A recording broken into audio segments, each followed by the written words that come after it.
আসসালামু আলাইকুম my dear students. আজকে আমরা ভৌত আলোক বিজ্ঞান তোমাদের অধ্যায় নাম্বার ৭ এইচএসসি ফিজিক্স সেকেন্ড পেপারের একটি ধামাকাদার এমসিকিউ করব।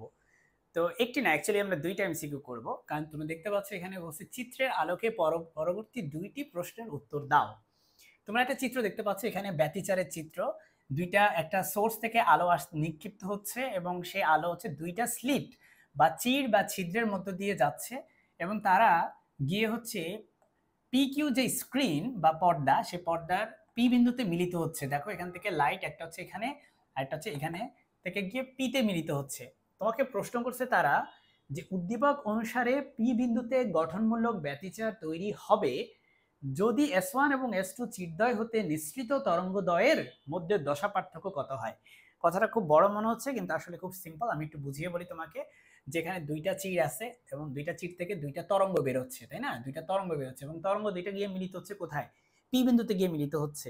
এখন তারা তোমাকে জিজ্ঞেস করছে এই যে পি বিন্দুতে যে তরঙ্গ দুইটা মিলিত হচ্ছে, আমরা পি বিন্দুতে যদি একটা গঠনমূলক ব্যতিচার চাই, হ্যাঁ, গঠনমূলক ব্যতিচার চাই পি বিন্দুতে, এই কথাটা মানে কি? মানে পি বিন্দুতে তুমি একটা উজ্জ্বল ডোরা চাও, উজ্জ্বল ডোরা। গঠনমূলক ব্যতিচার মানে হচ্ছে উজ্জ্বল ডোরা, আর ধ্বংসাত্মক ব্যতিচার মানে হচ্ছে অন্ধকার ডোরা। ঠিক আছে, অন্ধকার ডোরা। সুতরাং তুমি যদি এখানে একটা গঠনমূলক ব্যতিচার চাও, তাহলে সেটার কন্ডিশন কি তোমরা মনে রাখবা। গঠনমূলক ব্যতিচারের ক্ষেত্রে কন্ডিশন আমি এখানে লিখে দিই, দেখো। গঠনমূলক ব্যতিচারের কন্ডিশন, গঠনমূলক ব্যতিচার, সেখানে কন্ডিশনটা হচ্ছে, প্রথম কথা হচ্ছে যদি পথ পার্থক্য বলো, পথ পার্থক্য। তোমাকে কিন্তু পথ পার্থক্য জিজ্ঞেস করে নাই, তোমাকে জিজ্ঞেস করছে কি? দশা পার্থক্য জিজ্ঞেস করছে তোমাকে, এই যে দশা পার্থক্য।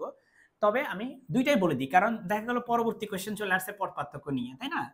তাহলে গঠনমূলক ব্যতিচারের কন্ডিশন হচ্ছে পথ পার্থক্য হইতে হবে এন ল্যামডা। এন ল্যামডা মানে কি?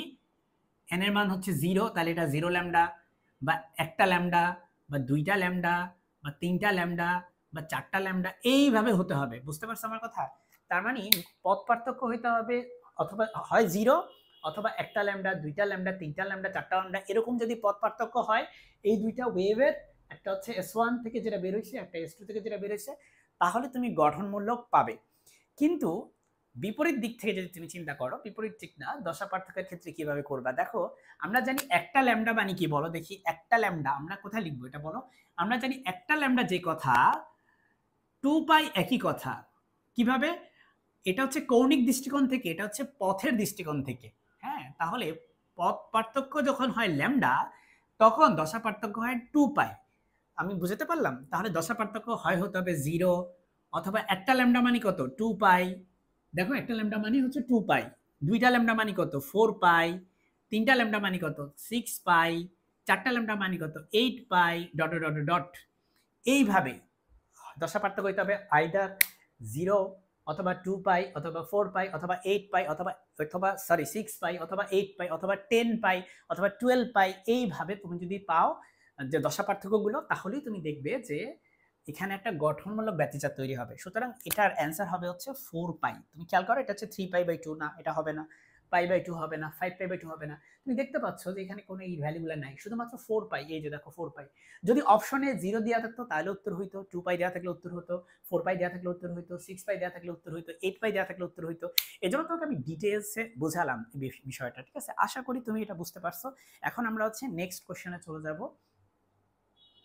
ডিয়ার স্টুডেন্টস, এখন আমরা সেকেন্ড যে কোশ্চেনটা সেটা পড়ব। উদ্দীপকের S1 এবং S2 চিরদ্বয়ের মধ্যে দূরত্ব অর্ধেক করে এবং পর্দা ও চিরের মধ্যবর্তী দূরত্ব d দ্বিগুণ করা হলে পর্দায় সৃষ্ট ব্যতিচার ঝালরের প্রস্থ হবে পূর্বের প্রস্থের মানের কিরূপ? মাই ডিয়ার স্টুডেন্টস, প্রস্থ, তোমার ঝালর বা ডোরার যে প্রস্থ, সেই প্রস্থের ফর্মুলা হচ্ছে beta equal to lambda D divided by 2a। Okay, lambda D divided by 2a। তোমাকে বলছে উদ্দীপকের S1 S2 চিরদ্বয়ের মধ্যে যে দূরত্ব, এই দুইটা চিরের মধ্যে দূরত্বটাকে আমরা বলি হচ্ছে a। এই দূরত্বটা তুমি অর্ধেক করে ফেলবা, এই দূরত্বটা a এর জায়গায় এখন হয়ে যাবে a/2। ওকে, a/2। এবং পর্দা ও চিরের মধ্যবর্তী দূরত্ব d যেটা, সেটা হচ্ছে দ্বিগুণ করবা, তাহলে এখন হয়ে যাবে এটা হচ্ছে d, 2d হয়ে যাবে এটা। তাহলে খেয়াল করো, এখানে নতুন a হয়ে যাবে a/2, নতুন d হয়ে যাবে 2d করা হলে পর্দায় সৃষ্ট ব্যতিচার ঝালরের প্রস্থ পূর্বের প্রস্থের কেমন হবে?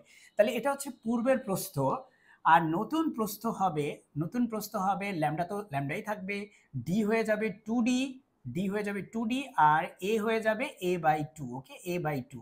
তাহলে খেয়াল করো এখানে ল্যামডা d/2a লেখার পরে এই যে একটা এক্সট্রা 2 আছে আর নিচে একটা 2 আছে যেটা উপরে গেলে গুণ হবে, তাহলে এখানে আরো একটা এক্সট্রা 2 গুণ আকারে আছে, তার মানে এটা হয়ে যাবে 4 ল্যামডা d/2a। তুমি খেয়াল করো তোমার আগের বিটা ছিল কত, ল্যামডা d/2a, তাহলে ল্যামডা d/2a এটা হচ্ছে তোমার বিটা, সাথে একটা 4 গুণ আছে, সুতরাং এটা হয়ে গেল 4 বিটা। তার মানে পূর্বের যেই বিটা প্রস্থ, সেই প্রস্থের টোটাল 4 গুণ হয়ে গেছে। দেখো মাই ডিয়ার স্টুডেন্টস, 4 গুণ। এখানে অপশনগুলোর মধ্যে শুধুমাত্র ঘ নাম্বারটাই মিলে, কারণ এটা হচ্ছে 4 গুণ দেওয়া আছে। সো আশা করি তুমি এই কোশ্চেনটার উত্তর বুঝতে পেরেছো। আমি আশা করি সাকসেসফুল হয়েছি তোমাকে বোঝাতে। সো তুমি যদি এই ভিডিওটা ভালো লেগে থাকে তোমার কাছে, তুমি চ্যানেলটি সাবস্ক্রাইব করে রাখো আমার। আসসালামু আলাইকুম।